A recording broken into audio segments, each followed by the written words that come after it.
Something in me gave way, and the darkness answered, tightening around me and the shade, refusing to let us linger. Standing still was no longer an option.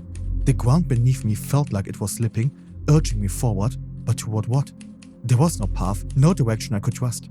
Maybe the shade knew. It moved differently now, sharper, nervous, almost alive.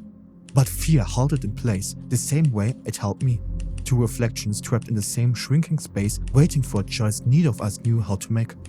I didn't know which choice was the right one, only the dark wouldn't let me stay where I was. The shrinking space pressed its verdict against my skin. Move or be erased. Fear dragged my foot forward before I could think. A trembling step taken from instinct, not resolve. But the moment I moved, something shifted, not in the world, but in me. The dark recalled, just slightly, as if acknowledging the decision. Survival had pushed me, but something else stirred beneath it. A pull, a question, a hunger that wasn't mine yet felt painfully familiar. I felt myself drawn toward the shade, the dark reflection I kept trying not to recognize. Its gaze found me again, drilling through me with a mix of shock and fear. It seemed to understand the step I had taken, a small defiance it couldn't match.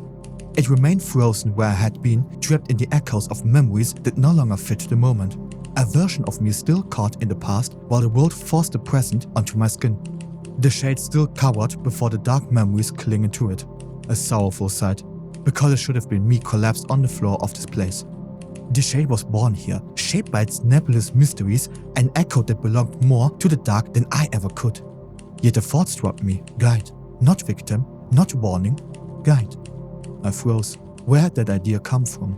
Was the shade pushing it into my mind? Or was I beginning to tune myself to the logic of this place?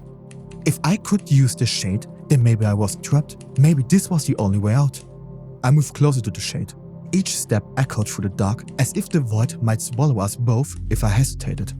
I towered over its kneeling form and reached out. It never broke its stare.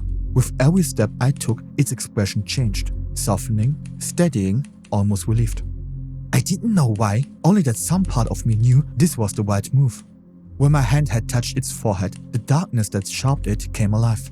Tendrils uncoiled from its form, curling around my fingers and sliding up my arm, clinging to my skin like they'd waited for this moment. I wasn't being consumed. The shade was dissolving into me, melding its form with mine and letting me pull it in completely. Its vision, its presence, folded into my senses, revealing corners of the dark I had never been able to see. The fog and the vortex around us quieted, the pressure easing, as if the ritual they demanded had finally been answered.